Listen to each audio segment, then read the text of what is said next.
Before the guns, before the song, before the most dangerous man in the room forgot how to breathe, Raven Mitchell was just trying to survive another shift.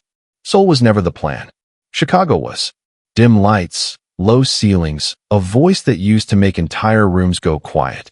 But one bad contract, one trusted manager, and one slow unraveling later.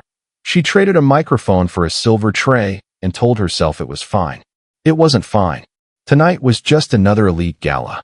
Politicians, CEOs, men worth billions pretending generosity was a virtue and not a tax strategy. Raven moved through them like a shadow. Invisible, professional, careful. And across the room, Kang Jae-hyun arrived the way he always did. Quietly, dangerously, like the air already knew to make space for him. Two strangers. One room. One night that was about to shatter everything. Then the doors burst open. And somewhere in the chaos, she started to sing. Before we go any further, if you're already hooked and you haven't subscribed yet, what are you waiting for? Hit that subscribe button right now, drop a comment, and tell me, what do you think he heard? And if you think this story is about to go somewhere wild, smash that like button because you have no idea. Alright, let's get back to the story. Before the guns, before the song, before the most dangerous man in the room forgot how to breathe, Raven Mitchell was just another pair of steady hands balancing a silver tray. Seoul had not been part of the original plan. Neither had the silence. There was a time when rooms used to quiet because she stepped onto a stage. Back in Chicago, dim lights and low ceilings, her voice curling through cigarette smoke and bourbon laughter. Jazz wasn't just music, it was control. It was the one place she never felt small. When she sang, people looked at her like she was necessary. Then one bad contract, one trusted manager, one slow unraveling of gigs that stopped calling back. Pride kept her from going home. Impulse bought her a one-way ticket to South Korea, a place she'd only known through late-night YouTube spirals and one elderly neighbor who used to hum unfamiliar melodies through thin apartment walls. Seoul felt far enough to start over, different enough to disappear. She told herself it was adventure. It was exile. The clubs here didn't know her name. The agencies wanted a different look, a different sound. Interesting, they'd called her. Which meant no. So she learned menus instead of lyrics, carried plates instead of microphones, smiled at men who never saw her long enough to remember her face. The gala was just another shift. Elite charity event. Politicians, CEOs, foreign investors pretending generosity tasted better than greed. The kind of night where the wine cost more than her monthly rent and the women wore dresses that whispered when they walked. Raven moved through them like a shadow stitched into the walls. Her Korean was careful but fluent enough to avoid trouble. Her posture straight. Her expression neutral. Invisible on purpose. Because invisibility was safer than disappointment. In the staff changing room earlier that evening, she'd stared at her reflection a second longer than usual. The uniform hugged her frame cleanly. Minimal makeup. Hair pulled back. Professional. Unremarkable. She'd pressed her fingers lightly to her throat, a habit she never broke. You still in there? She'd murmured to herself. The voice that once filled rooms. It answered in silence. She didn't sing anymore unless she was alone. Not in public. Not where someone could dismiss it. The last time she'd auditioned in Seoul, the panel had thanked her politely and suggested she consider background vocal opportunities. Background. She'd laughed when she left, then cried on the subway home. Tonight wasn't about dreams. It was about rent. It was about surviving another month without calling her mother and admitting she'd gambled her entire career on pride. She adjusted her grip on the champagne tray as laughter rippled across the ballroom. Crystal chandeliers reflected 100 fractured versions of her moving through the light. No one looked twice. And that was fine. She didn't need to be seen tonight. She just needed to get through it. Kang Jae-hyun never arrived anywhere unnoticed. He simply arrived quietly. The ballroom doors opened not with spectacle, but with precision. A subtle shift in the air moved ahead of him. Conversations lowering half a tone, shoulders straightening, men adjusting cufflinks they hadn't thought about seconds before. He wore black. Tailored. Impeccable. No tie pin, no unnecessary flash. Wealth did not need decoration when it was absolute. On paper, he was a philanthropist, a quiet investor in redevelopment projects, a generous donor to youth programs and medical foundations. His name appeared on plaques, printed in gold lettering beneath phrases like community restoration and future leadership. In reality, he owned half the room without owning a single inch of it legally. People parted for him instinctively, though most could not have explained why. They only knew the feeling that standing in his way would be unwise. He moved through the crowd with a measured pace, nodding politely when addressed. His smile was brief, controlled, the kind that suggested he had somewhere more important to be. Two councilmen laughed too loudly at something he said.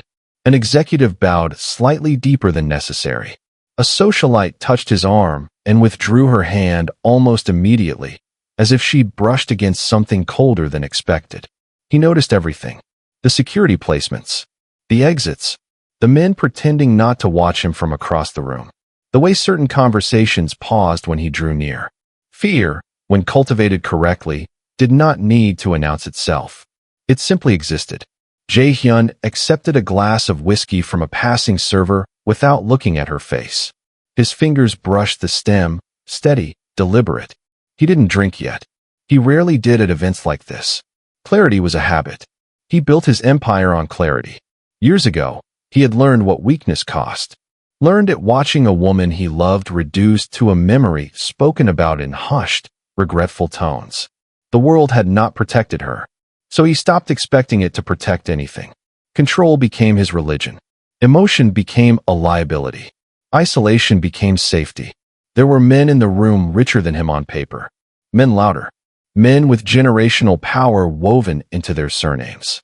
But none of them commanded silence the way he did simply by existing.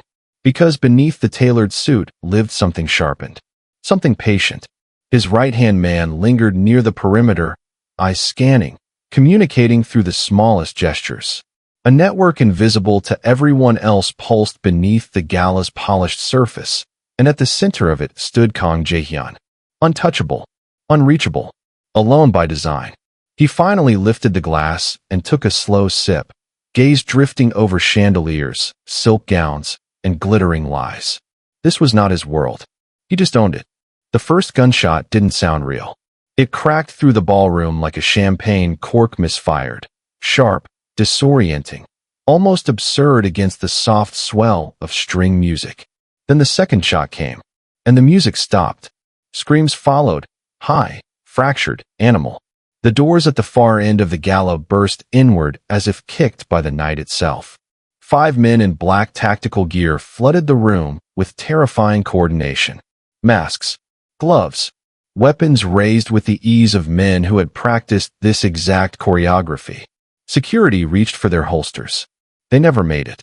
2 guards were down within seconds, disarmed, incapacitated, efficient. One of the masked men fired into the ceiling, shards of crystal raining down from a shattered chandelier. On the floor, a voice barked in Korean. Powerful men who commanded boardrooms dropped instantly to their knees. Silk gowns crumpled. Diamond bracelets scraped marble. Raven didn't think, she reacted. Her tray hit the ground, champagne flutes exploding at her feet as she ducked behind an overturned table. Someone shoved past her. Another body collided with her shoulder. The world became noise and motion and breath that wouldn't steady. Staff scattered toward the service exits. She tried to follow. A hand grabbed her apron in panic and tore it halfway off before disappearing into the chaos. The kitchen doors slammed shut just as she reached them. Locked. Her pulse hammered in her ears. "Everyone down," another masked man shouted, pacing the center of the room like a conductor directing terror. Raven dropped to her knees behind a marble column. Her palms pressed against the cold floor. She forced herself to inhale slowly. Assess. Move when it was smart. That was when she heard it. Not the screaming. The smaller sound. A child crying. Thin. Frantic. Close. Raven turned her head and saw her. A little girl in a pale blue dress crouched beneath a banquet table, hands clamped over her ears, eyes wide and drowning. No parents in sight. No one looking for her. Invisible. Just like. Raven swallowed that thought. Another gunshot rang out. The child flinched violently, a sob ripping free. Without thinking about consequences, Raven moved. She crawled across broken glass and silk hems until she reached the table, slid underneath, gathered the trembling girl into her arms. "It's okay," she whispered automatically, though it wasn't. The girl's fingers dug into Raven's sleeve. "I want my mom." I know. Raven rocked gently, the world collapsing around them in commands and threats. And then her body did the one thing it had always done when fear swallowed her whole. She hummed. Soft. Low. Barely audible. The melody came from somewhere older than memory. Something she'd carried without realizing its weight. The child's sobs stuttered. Raven closed her eyes and let the humming turn into words. Korean words she had learned years ago beside a hospital bed, sung by a woman with trembling hands and tired eyes. Her voice threaded through gunfire and shouting. Gentle. Steady. Unbreakable. The third gunshot echoed, and then the world tilted. Kong Jae-hyun heard it. Not the gunfire. Not the shouting. The song. At first it slipped between the chaos like a mistake. A soft thread of sound where there should have been none. His mind rejected it instantly. Impossible. Wrong room. Wrong night. Wrong lifetime. But then it continued. Gentle. Measured. Familiar in a way that did not belong to the present. His fingers tightened around the whiskey glass. The melody curved upward in the exact place it always had. Paused where it always paused. Fell like it always fell, tender and unguarded. The ballroom slowed. Sound dulled at the edges. Movement blurred. And suddenly he was no longer standing beneath crystal chandeliers. He was 8 years old, sitting cross-legged on a heated floor in a narrow apartment that smelled faintly of steamed rice and lavender oil. Rain tapping against thin windows. A woman kneeling in front of him, brushing his hair away from his eyes. Sunja. Her voice had never been powerful.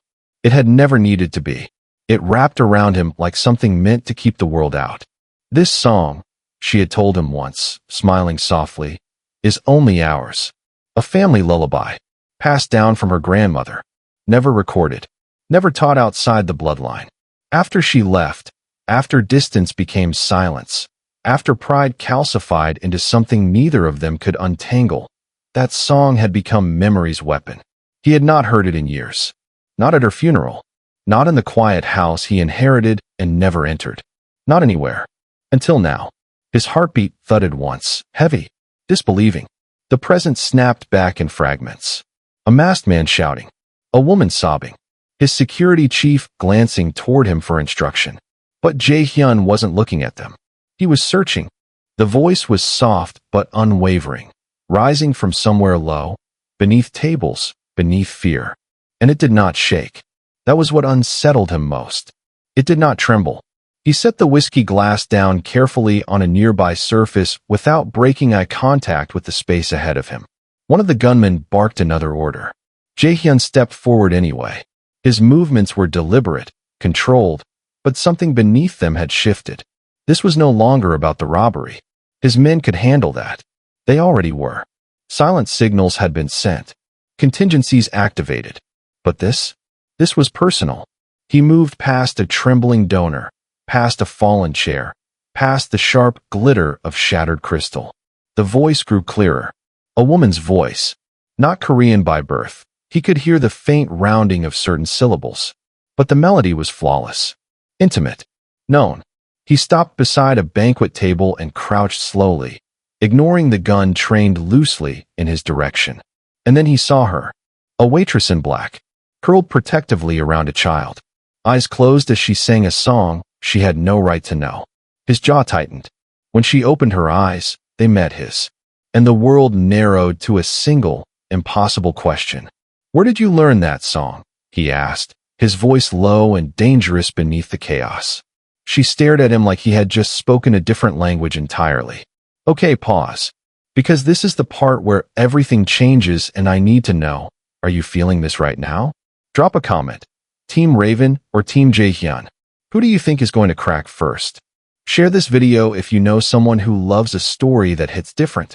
And if you haven't liked it yet, do it now, because we are just getting started. Now, where were we? Oh right. She still hasn't answered him. Raven became aware of three things at once. The gunfire had stopped. The child in her arms was no longer sobbing. And the man crouched in front of her was not afraid. He was focused. His eyes were sharp, dark, and locked onto her like she had just stepped out of a grave. "Where did you learn that song?" he repeated, quieter this time. Not shouting, not panicked, controlled, too controlled. Raven's first instinct was irritation.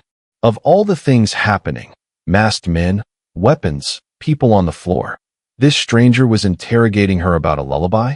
"I'm trying to calm her down," she whispered, tightening her hold on the little girl. "Maybe not right now." His gaze flicked briefly to the child, assessing, then returned to Raven's face. He didn't blink often. When he did, it felt intentional. "You need to answer me." The words weren't loud. They didn't have to be. Raven's spine stiffened. She had dealt with powerful men before, club owners, producers, donors who thought tips meant ownership. This one was different. There was no arrogance in him, just urgency, and something dangerously close to disbelief. "I learned it," she said carefully, "from someone I used to know." That is not specific enough. A shout echoed across the ballroom. One of the robbers barked orders near the entrance. But the space around them felt strangely insulated, like the world had narrowed to a private confrontation beneath a banquet table. Raven studied him now. Tailored suit. Not a wrinkle. Not a tremor. His hands were steady on his knees, though tension lived in the tendons of his jaw. He was younger than she'd first thought. Early 30s, maybe. Composed in a way that felt practiced. "Who are you?" she asked quietly. He ignored the question. Was she family? The shift in his tone almost made her miss the words. Was. Not his. "No," Raven answered automatically. "She wasn't my family." His eyes sharpened. "Then why do you know that melody?" The child stirred, pressing closer into Raven's chest. Raven resumed humming softly out of instinct, the notes slipping into the air again before she could stop them. His reaction was immediate. A muscle in his cheek flexed. His breath hitched, just slightly, but enough for her to notice. That was when her confusion turned into curiosity. "You're acting like I stole something," she said under her breath. His gaze dropped briefly to her mouth as she spoke, then back to her eyes. "You are singing something that does not belong to you." The accusation landed heavier than it should have. Raven felt a flare of defensive heat in her chest. She had carried that melody gently, respectfully, for years. She had learned it at a bedside, whispered through fading breaths. "I didn't steal it," she said, her voice steady now. "It was given to me." Silence stretched between them. Around them, unseen, quiet movements were happening, subtle, coordinated. She didn't notice, but he did. His focus never left her face. "Given," he repeated, as if testing the word. Danger lingered in the air. So did something else, a pull neither of them could name. And for the first time that night, Raven felt truly seen. Not as a server, not as background, but as an answer he had been searching for without knowing he was searching at all. Raven's arm was still in his grip, though he no longer seemed aware of it. The chaos of the room had dulled into a distant hum. Sirens somewhere far off, a robber swearing under his breath, the metallic scent of fear thick in the air. But between them, there was only silence. "Where did you learn it?" he asked again, softer now. Not angry, not threatening, just unraveling. Raven swallowed. Her pulse was still racing from the robbery, from the gunshots, from the way this stranger had appeared out of nowhere and looked at her like she had reached inside his chest and pulled something sacred out with her bare hands. "I don't know what you want from me," she shot back, her voice trembling despite her effort to steady it. "It's just a song." His jaw tightened. "It's not just a song." The way he said it made her falter.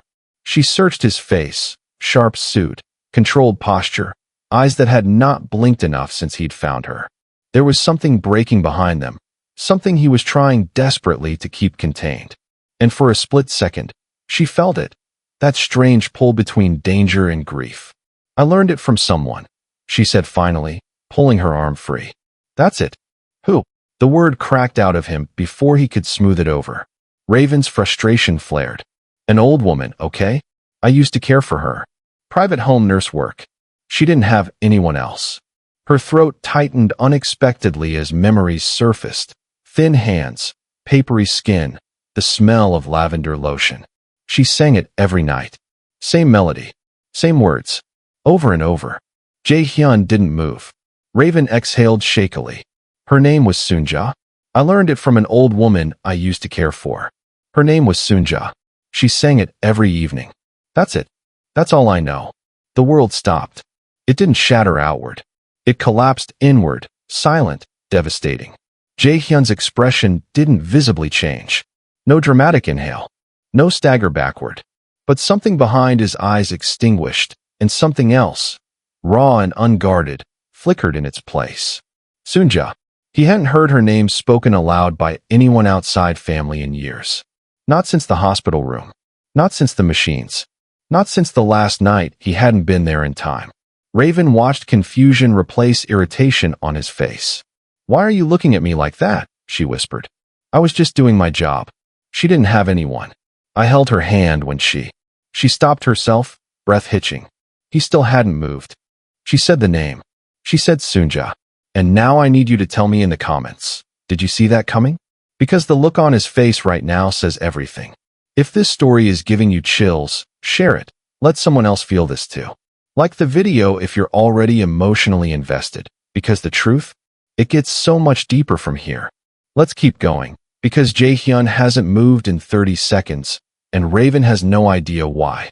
The silence around Jae-hyun stretched so thin it felt like glass about to splinter. Raven barely had time to register the shift in the room before everything snapped. "Boss," one of the masked men barked. "He's signaling someone." It happened fast, too fast for her to step back. A rough hand yanked her sideways. Her shoulder slammed into a solid chest, and then cold metal pressed against her temple. The click of a gun being cocked was louder than the earlier shots. The room froze. Raven's breath hitched. She could feel the robber's pulse racing through the arm locked around her neck. The barrel dug harder against her skin. The air smelled like sweat and fear and something metallic. "Drop it," the man growled at Jae-hyun. "Whatever you just did, call them off." Jae-hyun stood a few feet away, one hand still lowered at his side, phone barely visible between his fingers. His expression had returned to something eerily calm, too calm. But his eyes were different. They weren't watching the robber. They were locked on Raven. She felt it like a touch. "Let her go," he said quietly. The robber laughed. "You think I'm stupid? She's leveraged now." Raven's heart pounded so hard she thought she might black out. She tried to steady her breathing, tried not to think about how easily the pressure at her temple could become something permanent. Across from her, Jae-hyun's jaw tightened. A muscle ticked in his cheek. He had spent his entire life mastering control, boardrooms, negotiations, enemies who smiled while plotting his downfall. He had learned to detach, to calculate, to never let anyone see what mattered. And yet, 30 seconds stretched into an eternity. He could end this the way he always ended things, strategic, cold, efficient. Wait for the opening. Let the chaos unfold. Accept collateral damage. He had done it before. But this wasn't collateral. This was the woman who held his mother's hand when he hadn't. The woman who carried the last lullaby Sunja ever sang. Raven's gaze flickered to his, confusion and something dangerously close to trust in her eyes. She didn't understand why he was looking at her like that, like losing her would cost him something irreparable. The robber pressed the gun harder. "I said call them off." Jae-hyun slowly raised both hands, the phone slipping from his grip and clattering across the marble floor. Gasps rippled through the room. He was surrendering, not to the robber, to her. "I'll do whatever you want," he said evenly, though something raw edged beneath the words. "But you don't touch her." Raven's breath stilled. In that moment, every person in the room understood something without it being spoken. This wasn't strategy anymore. This wasn't calculation. This was choice. And Kang Jae-hyun, untouchable, unreadable, unbreakable, had just shown exactly what she had become to him. The robber hesitated, thrown off balance by the sincerity in his tone. And that hesitation was everything. He's not moving. Every person in that room is holding their breath, and so am I. Listen, if you've been watching this whole time and you haven't subscribed yet, right now is literally the moment. Subscribe, like, and comment. I'm not breathing either. Because what Jae-hyun does next, nobody in that room expected it. Nobody. Okay, let's see what this man is made of. The aftermath was quiet, though the room was still littered with broken glasses, overturned chairs, and the echo of panic. Jae-hyun sank onto a low chaise, his back straight, but shoulders heavy in a way Raven had never seen. She lowered herself onto the floor across from him, brushing dust from her uniform, her hands trembling as the adrenaline ebbed. For a long moment, neither spoke. The only sound was the distant wail of sirens threading through the night. Finally, he looked at her. Not with calculation, not with authority, but with a fragile sort of attention that made her chest tighten. Sunja, he said softly, like the name itself was a confession. She was someone I cared for, Raven began, her voice low, careful. An elderly woman. I stayed with her in her final months. She had no one else. She swallowed, trying to organize the flood of memories. She sang every evening. That song? It was hers, but it was hers for him too. For her son. She lost him before she could even hold him. She said she lived her life wishing she could have done differently, wishing she could have been there for him. And this song, the melody, it made her feel like she was close to him again, like she hadn't completely lost everything. Jae-hyun's hands clenched at his knees, so subtly that Raven might have missed it if she hadn't been watching so closely. His eyes were fixed on hers, but somehow not really there, as if the words were rearranging the architecture of his mind. My mother. Sunja was, his voice faltered, a rare fissure cutting through the polished control he wore like armor. She loved him. She loved me. And you. He exhaled, a whisper of sound. You carried a piece of that. Raven's lips parted, startled. She hadn't realized until now that her care, her simple presence, had been threading a connection through someone she never even knew. I didn't know it mattered to anyone else, she admitted, voice shaking. I just wanted her to feel comforted. Safe. Jae-hyun's gaze softened imperceptibly, and for the first time, the cold mask he wore dissolved, if only in fragments. It mattered more than you can imagine, he said. The room, the shattered Gala, the echoes of chaos. All of it seemed to contract around the two of them, leaving only a fragile, almost sacred space. And that song, he murmured, almost to himself, the one she sang, it never left me. I thought I'd buried it. Never thought it would surface like this. His fingers brushed against his temple, a habitual motion that now seemed loaded with memory and grief. You brought it back. Raven let the weight of his words settle. The enormity of what she had unknowingly carried, and the woman she had cherished in her final days, was finally clear. This was more than memory or melody. It was a bridge, a piece of someone's heart that had traveled through time and circumstance, and had arrived here, between them, intact yet trembling. She realized then that she had never been a stranger to Sunja. She had been family. And now, in the aftermath, she understood that the legacy of care she thought was private had reached someone who had needed it more than anyone else could have known. The Gala was a hushed chaos now, a battlefield reduced to splintered wood, shards of glass, and the faint scent of perfume lingering in the smoke-filled air. Raven remained seated on the floor, knees drawn close, but she didn't run. She didn't vanish as she usually did, as if the night had granted her permission to be present in a way she hadn't allowed herself in years. Jae-hyun sat a few feet away, his posture rigid, yet there was an unspoken allowance in the space between them. He didn't speak, not yet.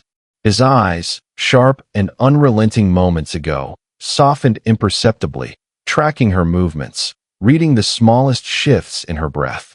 For the first time, neither of them hid behind the invisibility they'd built around themselves like armor. You stayed, he said finally, low, a careful observation rather than a question. Raven lifted her eyes, meeting his with a flicker of acknowledgement, a small act of courage. The sound of her voice, rough from the night's tension, seemed to anchor the room in a strange serenity. I didn't leave, she replied. Simple, honest, and it was enough. Enough to crack the veneer of their separate worlds, enough to begin weaving them into something neither had expected. Jae-hyun shifted slightly, leaning forward, the first real motion that felt deliberate, personal. He didn't reach for her, didn't close the distance fully, but the weight of his attention was unmistakable. It told her more than words could, that she had mattered in a way that transcended the fleeting chaos around them. The memory of Soonja lingered between them, unspoken but present. Raven could almost feel the old woman's hand in hers, could hear the faint echo of that lullaby threading through the wreckage. It was as if the night itself had conspired to leave them in this fragile pause, a space where acknowledgement was its own declaration. And for once, the music of the past and the tension of the present converged without violence. Jae-hyun's gaze held hers long enough to say that he remembered, that he recognized the gift she had carried unknowingly, and that it had changed something deep inside him. Raven exhaled, releasing the last of her fear in a shiver that went unnoticed except by him. They didn't speak of what came next. They didn't need to.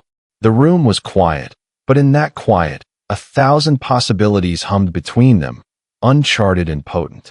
Neither had to move to prove their presence. Neither had to make promises they weren't ready to keep. But in the simplest way, in the smallest act of staying, they had begun something that neither disappearance nor shadow could erase. And there it is. A robbery. A lullaby. A woman nobody saw. And a man who thought he had buried every soft thing left inside him, undone by a voice in the dark. Raven didn't know she was carrying a piece of someone's heart all these years. And Jae-hyun didn't know that the person who was with his mother when she took her last breath would one day walk into the most dangerous night of his life and make him want to live differently. If this story moved you, and I believe it did, please like this video right now. Share it with someone who needs to hear a story like this tonight. Subscribe if you haven't, because there are more stories just like this one waiting for you. And drop a comment.